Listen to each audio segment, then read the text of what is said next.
Our speaker series is simple: bring great leaders with provocative ideas and insights around the emerging field of impact investing here to our community at Duke and Fuqua and Durham to help our students, our faculty, and community members kind of see this field as it unfolds with both challenges and opportunities attached. We have shared Lisa Hall's bio with you, so I thought I would make a few more personal comments. I had heard Lisa speak and read her work for several years, but had the pleasure of meeting Lisa for the first time last June at the White House Summit on Impact Investing. Lisa and I bonded a bit as we went through what seemed to me like 12 layers of security to get into the event. And then once we were inside, we found ourselves on the same panel discussing some of the potential levers that policymakers could use to develop this field. And I was struck by two things. First, Lisa has very deep experience in the halls of Washington. Unlike myself, she had all the lingo for that she could understand some of the U.S. Treasury Department issues. She could talk community economic development with the best.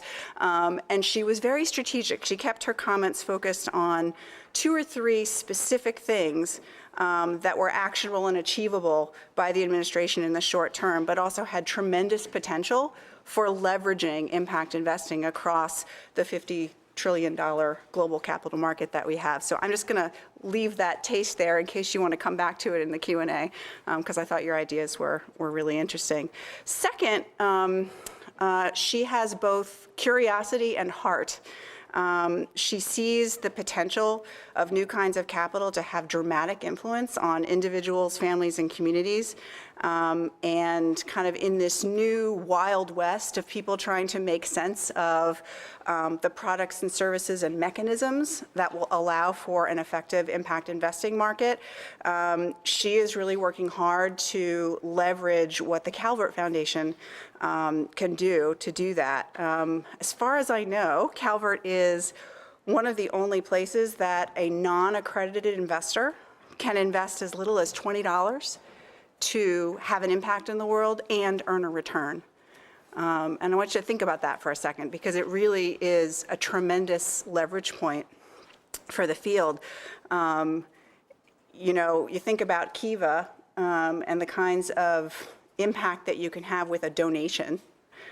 Calvert is like the Kiva of impact investing, kind of waiting to grow and scale, where the intermediaries may not be microfinance institutions, but all sorts of social enterprises doing different things around the globe. So I'm kind of excited to see what Lisa is going to say. She's also been on the curious side.